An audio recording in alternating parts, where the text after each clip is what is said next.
Hello and very good afternoon everyone and welcome back to our channel. और बच्चों, आज हम लोग जिस टॉपिक पर बात करने वाले हैं वो है न्यूमेरिकल इंटीग्रेशन मेथड्स। ये कुछ न्यूमेरिकल अप्रोक्सीमेशन मेथड है, मतलब आपकी यूनिट नंबर 5 थर्ड सेमेस्टर वाले बच्चों के लिए, है ना। तो बच्चों, इस चीज़ में एक चीज़ समझना, इसके केवल 5 टाइप के क्वेश्चन बनेंगे बस। जिस बच्चे ने ये पाँचों टाइप के क्वेश्चन की वैरायटी को समझ लिया, 5 भी नहीं, ऑब्वियसली इट्स 4, बट ज़्यादा से ज़्यादा करो तो 5। ये 5 टाइप की वैरायटी जिस बच्चे ने समझ ली, इस वजह से एक तो आता है आपका पिकार्ड मेथड, है ना। 5 ही मेथड है पूरे चैप्टर के अंदर। पिकार्ड मेथड, एक आता है बच्चों आयलर मेथड, है ना। एक आपका होता है मॉडिफाइड आयलर, एक आपका होता है मिलनी प्रिडिक्टर या मिलनी मेथड बोलते हैं जिसको, और एक मेथड होता है बच्चों अपना रंगा कट्टा मेथड। तो इसमें सबसे इंपॉर्टेंट जो मेथड है वो रंगा कट्टा ही है ना। एग्जाम में पूरे मार्क का पूछा जाता है।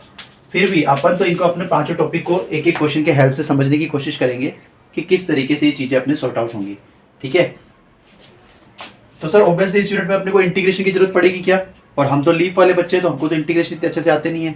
बेटा आपको ज्यादा इंटीग्रेशन सीखने की जरूरत नहीं है, बस आपको एक चीज सिखाऊंगा कि वो याद कर लेना, एक्स की पावर जितनी भी हो ना उसमें 1 बढ़ा दो और उतने को नीचे लिख दो। ये फॉर्मूला है, जैसे x की पावर n है तो उसमें 1 जोड़ दो बटा नीचे में वही संख्या लिख दो। बस इतना सा इंटीग्रेशन सीख लो, बाकी मैं आपको पूरी यूनिट में बचा के लेके चला जाऊंगा आगे। जैसे एग्जांपल समझो, जैसे मान लो कोई बच्चा अगर मुझसे बोले कि सर x की पावर 5 का इंटीग्रेशन कितना होता है, तो आप क्या बोलोगे, इसमें 1 बढ़ा दे भैया, तो x की पावर 6 बटा 6। जैसे मान लो कोई बच्चा पूछे आपसे कि x की पावर 7 का इंटीग्रेशन कितना होता है, तो आप क्या बोलोगे, बेटा भाई इसमें एक पावर बढ़ा दे और एक पावर उस जो आया है उसको नीचे लिख दे। मतलब 1 पावर बढ़ाना है और जो आएगा उसको नीचे लिखना है, एज इट इज, बस, ठीक है। इतनी सी चीज और ये 5 मेथड, ये जिस बच्चे को समझ में आ गए उसके 16 नंबर यूनिट नंबर 5 के हो गए पक्के, ठीक है बच्चों। अब मैं स्टार्ट कर रहा हूँ फर्स्ट मेथड से, दैट इज पिकार्ड्स मेथड, ठीक है। ध्यान से समझना, बहुत ही इंपॉर्टेंट टॉपिक है। हाँ तो बच्चों देखो, हम लोग ने क्वेश्चन लिया है, स्क्रीन के ऊपर लिखा हुआ है question, using Picard method find the fourth approximation of, एक इक्वेशन है आपको जो दी हुई है, dy by d x equal to 1 plus x y, ये आपका क्वेश्चन है। और आपको कुछ इसके अलावा दिया y0 जो है वो कितना है कितना नहीं है, और x की कुछ वैल्यू दी है आपको जो कि 0.2 है। बेटा इसके अंदर सबसे इंपॉर्टेंट है ये एक फॉर्मूला, ये फॉर्मूला आपको अच्छी तरह से रट्टा मारना है। y is equal to y not plus integration का साइन और f, ये जो भी है लिखा हुआ है ये चीज़ है। अब इसके बाद में आपको कुछ नहीं करना है, इसके बाद में आपको जो जो चीजें इसने बोली ना, जैसे इसने कुछ नहीं बोला तो x नोट बराबर 0 दिया हुआ है, इसका मतलब y नोट बराबर 0 दिया हुआ है ना, और ये सारी वैल्यूज जो है ये आपको दी हुई है।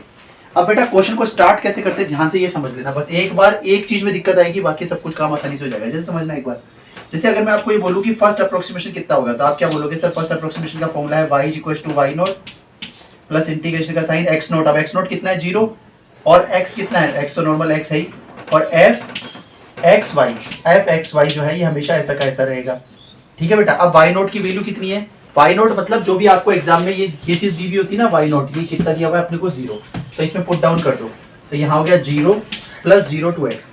अब जिसके आगे f लिखा हुआ होता है ना बेटा, वो होता है आपका क्वेश्चन फंक्शन।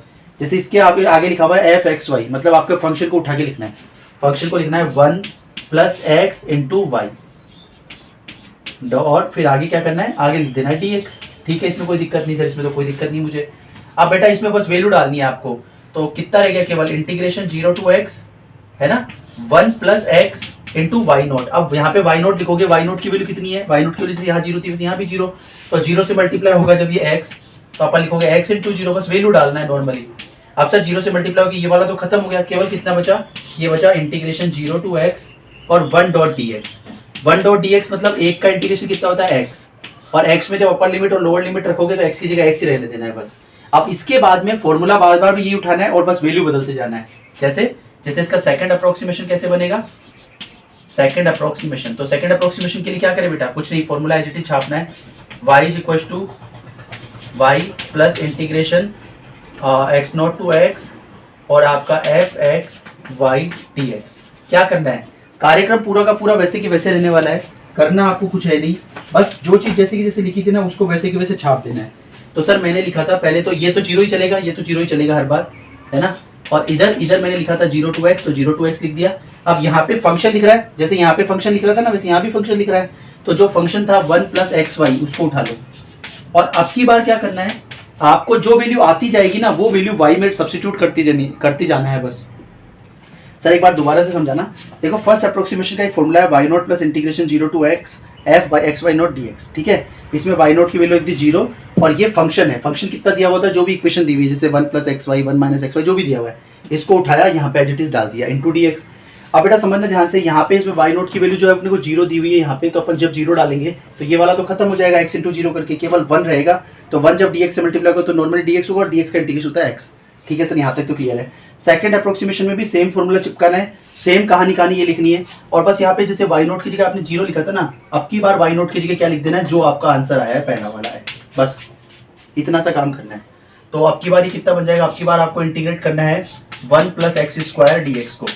तो बेटा 1 प्लस एक्स स्क्वायर का डी एक्स कैसे होगा, इंटीग्रेशन कितना होगा, आपको इतना सा तो याद होना चाहिए जितना मैंने बताया कि एक पावर बढ़ा दो और जो बढ़ी हुई पावर है उस बढ़ी हुई पावर को आप नीचे लिख दो।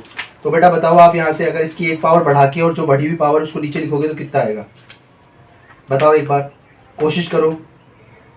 तो सर हमने जब इसकी कोशिश करी तो ये कुल मिलाकर के आया, देखो सर एक तो ये 1 है और एक 1 प्लस मतलब एक्स स्क्वायर हो जाएगा ये। तो एक्चुअली हमको इंटीग्रेशन किसको करना है, इसको। तो 1 का इंटीग्रेशन है एक्स आ गया है ना, और एक्स स्क्वायर, अब स्क्वायर है तो एक पावर बढ़ाई और नीचे वही की वही चीज़ लिखते हैं, ठीक है। ये आपका सेकंड अप्रोक्सीमेशन है। यहाँ तक आपको समझ में आया। आगे क्या करेंगे, आगे भी बिल्कुल सेम फॉर्मूला लगाएंगे, सेम यही चीज़ लिखेंगे। अब जैसे अब की बार यहाँ पर y की जगह पुरानी वाली वैल्यू लिख दी थी ना, थर्ड अप्रोक्सीमेशन में y की जगह ये वाली वैल्यू लिख देंगे। बस इस तरीके से आगे चलते जाएंगे, 4 अप्रोक्सीमेशन तक पहुँच के वैल्यू लिख देंगे, वही आपका आंसर होगा, ठीक है। इसके बाद बेटा आपने को जैसे थर्ड अप्रोक्सीमेशन लिखना है तो थर्ड अप्रोक्सीमेशन का भी प्रोसेस वही रहेगा। क्या प्रोसेस था सर, सबसे पहले y नोट लिखना है, इंटीग्रेशन का साइन लगा के इधर x नोट से x लिखना है और इधर लिखना है एफ एक्स वाई और इधर dx लिख देना है, ठीक है सर। तो y नोट की वैल्यू तो हमेशा से 0 चलती आ रही तो 0 ही चलेगी, x नोट और x इनको भी चलते रहने तो जो है वही है ना। और यहाँ पे फंक्शन था अपना 1 प्लस एक्स वाई, ठीक है सर, ये फंक्शन था अपना। और सर इसमें y की जगह जो नई वाली वैल्यू आई है ना सेकंड अप्रोक्सीमेशन की, वो डाल दो। तो जब वो डालोगे बेटा तो कितना हो जाएगा, ये आपका हो जाएगा 0 से x 1, तो ऐसा कैसा रहेगा x। अब y की एक नई वैल्यू आ गई थी, कितनी आई थी, x plus x cube by 3, जो नई वैल्यू आई थी उसको लिख दो x cube by 3 into D x. पहले इसको सोल्व कर लो फिर इसका इंटीग्रेशन कर दो। तो जब इसको सोल्व करके इंटीग्रेशन करेंगे तो 0 टू x, तो ये पहली बार में तो इधर तो कितना रह जाएगा, इधर तो नॉर्मल 1 रह जाएगा।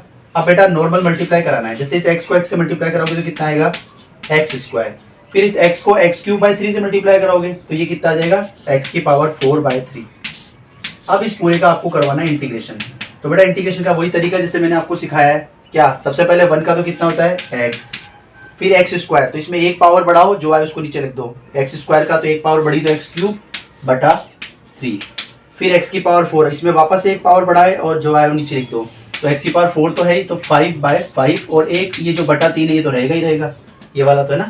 तो कितना आ गया ये आ गया x plus x cube by 3 plus x की पावर 5 बाय 15। अब इसका फोर्थ अप्रोक्सीमेशन कहाँ तक निकालना है, जहाँ तक क्वेश्चन ने बोला है। जैसे क्वेश्चन ने बोला है फोर्थ अप्रोक्सीमेशन तक निकालो, तो फोर्थ अप्रोक्सीमेशन आप निकाल दो। फोर्थ अप्रोक्सीमेशन का भी सेम फॉर्मूला रहेगा है ना, जैसे आपको y4 चाहिएगा तो y not plus x not to x integral, बाकी मतलब और तो कोई चीज़ है ही नहीं चेंज, बाकी सब तो वैसा का वैसा रहेगा। सर y नॉट 0 था 0 ही रहेगा, x नॉट 0 था 0 टू x में इंटीग्रेशन, अब एफ एक्स वाई फंक्शन था अपना कितना 1 प्लस एक्स वाई, फंक्शन हमेशा वही जो सवाल में एक बार दे रखा है, बस बाद में केवल y की वैल्यू डालते जाएंगे। तो बेटा अब की बार जब y की वैल्यू डालोगे तो क्या होगा, अब की बार होगा 1 प्लस एक्स इंटू वाई।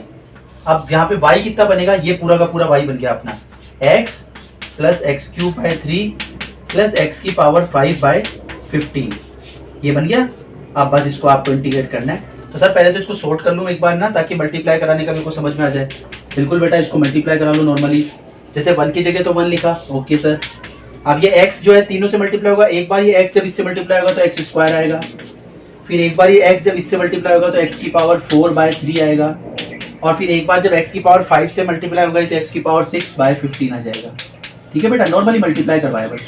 अब इंटीग्रेट करने का वही तरीका, क्या 1 का तो x लिख दो और बाकियों की एक पावर बढ़ाओ नीचे लिख दो, तो एक्स स्क्वायर का कितना हो जाएगा एक्स क्यूब बटा 3, एक्स की पावर 4 का कितना हो जाएगा एक्स की पावर 5 बटा 5 और 3 ऑलरेडी है, और एक्स की पावर 6 का कितना हो जाएगा एक्स की पावर 7 बटा 7 इंटू 15।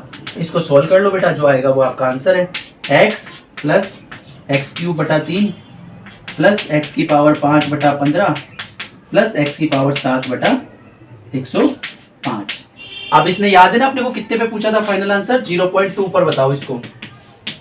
तो फोर्थ अप्रोक्सीमेशन बोला था, तो हम वाई फोर्थ तक गए, फोर्थ अप्रोक्सीमेशन 4 बार किया और लास्ट में ये जो है ना इसके अंदर हम सब जगह 0.2 रख देंगे। तो फाइनल आंसर कितना आ जाएगा हमारा, फाइनल आंसर बस इस इक्वेशन के अंदर वैल्यू डालनी है अपने को।